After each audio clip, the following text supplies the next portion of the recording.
नरेंद्र मोदी जी ने जब से शपथ ली तब से 3 बड़े हमले हुए। पहला हमला उरी में हुआ, दूसरा हमला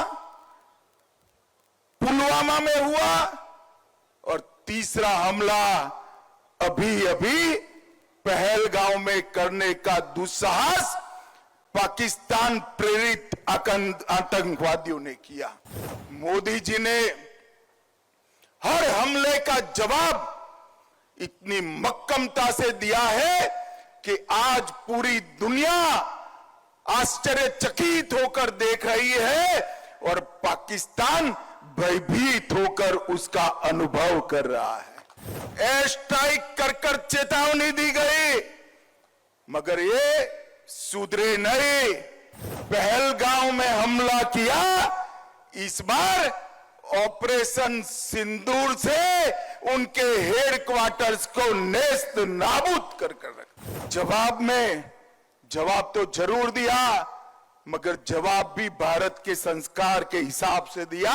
जब तक दुनिया में मिलिट्री ऑपरेशंस की चर्चा होती रहेगी, ये ऑपरेशन सिंदूर की भी चर्चा होगी। ऑपरेशन सिंदूर, इसका नामकरण स्वयं प्रधानमंत्री ने किया, जो हमारी माताओं बहनों के सम्मान में किया। 2014 में जब मोदी जी प्रधानमंत्री बने, उसके पहले सालों से आए दिन देश भर में आतंकी हमले होते थे।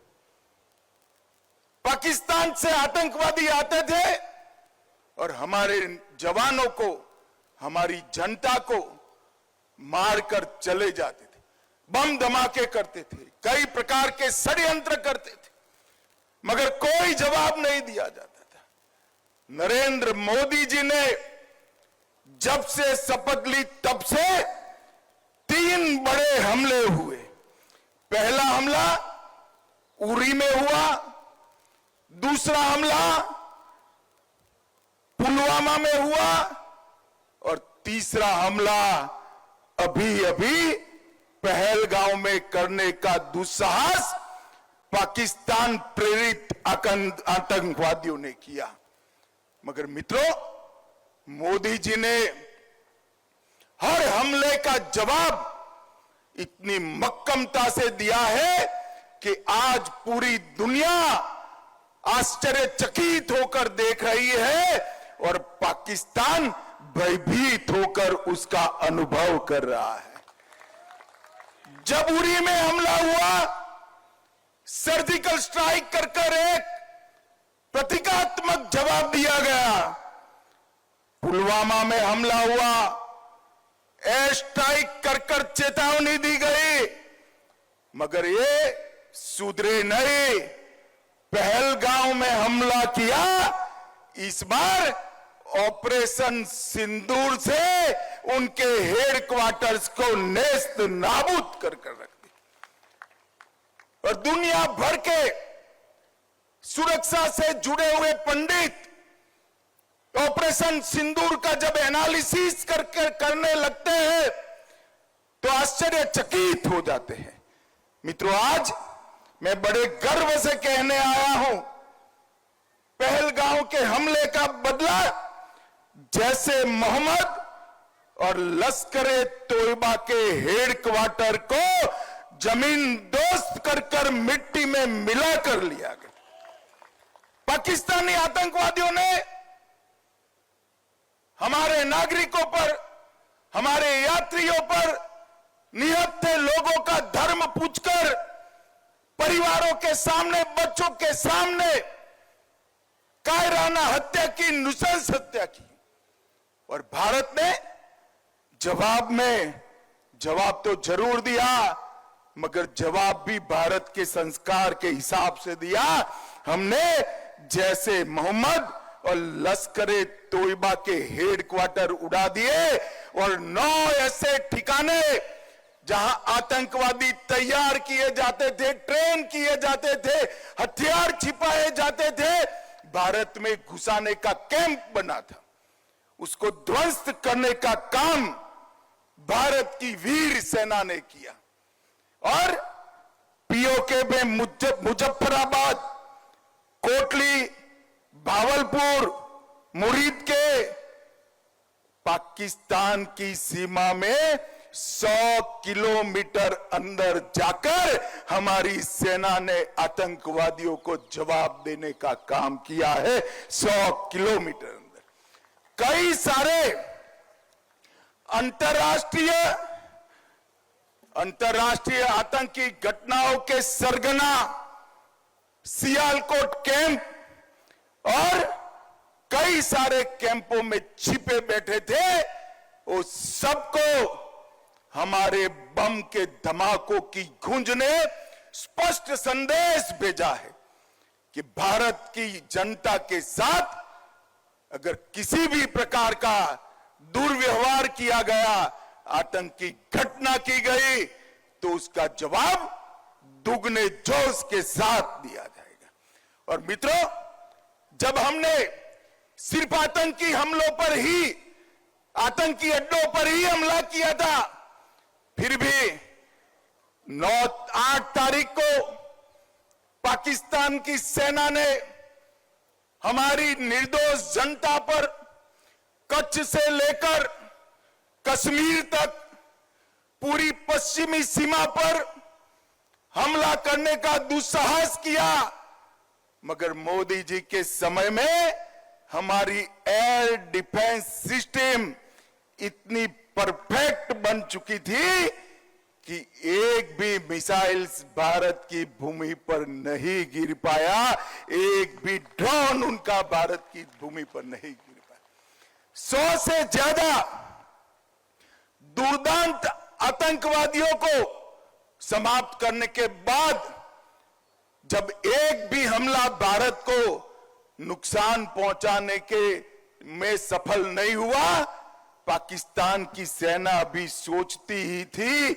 और 9 तारीख को हमने 15 जगह पर, ये भी उनके एयरबेस पर, उनकी जनता को कोई नुकसान नहीं किया।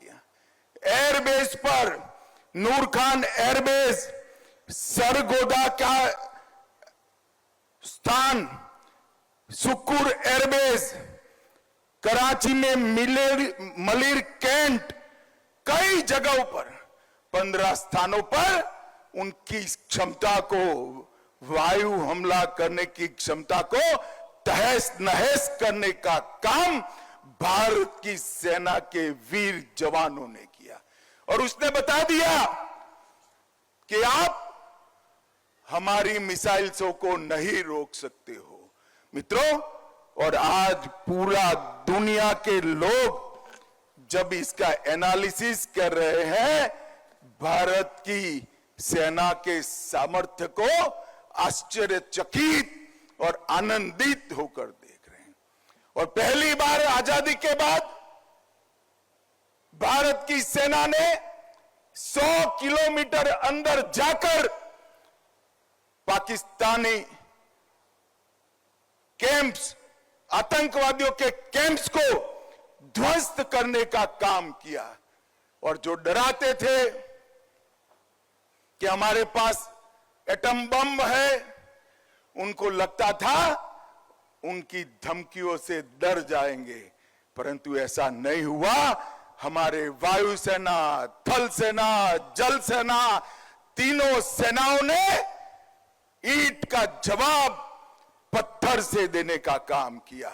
और मित्रों, आज पूरी दुनिया हमारी सेनाओं की मारक क्षमता की सटीकता, हमारी सेना के संयम और हमारे प्रधानमंत्री नरेंद्र मोदी जी की दृढ़ राजनीतिक इच्छा शक्ति की बुरी बुरी प्रशंसा आज पूरी दुनिया कर दी है।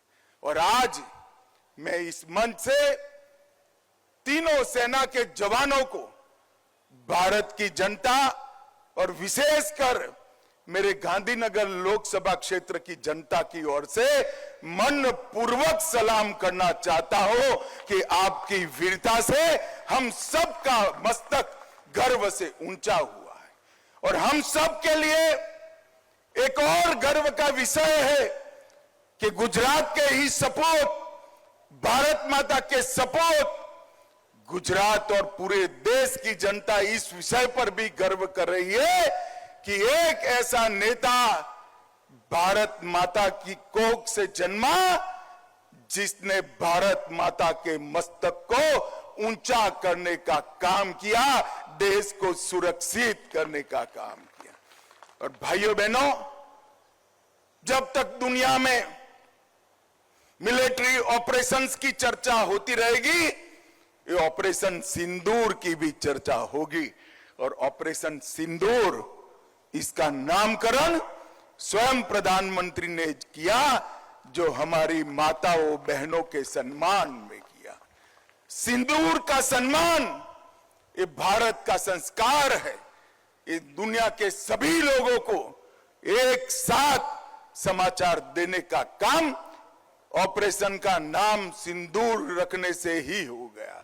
और वो सभी परिवारों को एक प्रकार से जो उनकी नुकसान हुआ उसकी तो भरपाई नहीं हो सकती, परंतु मोदी जी ने जो बिहार में वादा किया था, हम इसका बदला जरूर लेंगे, आतंकवादियों को मिट्टी में मिला देंगे, वो वादा उन्होंने जरूर पूरा कर दिया। मित्रों, फिर से एक बार मैं तीनों सेनाओं के जवान, इनके मुखिया और प्रधानमंत्री नरेंद्र मोदी जी को पूरे गांधीनगर क्षेत्र की लोग जनता की ओर से ढेर ढेर सारी बधाई देना चाहता हूं कि आपके इस कदम से पूरा देश गर्वान्वित हुआ है।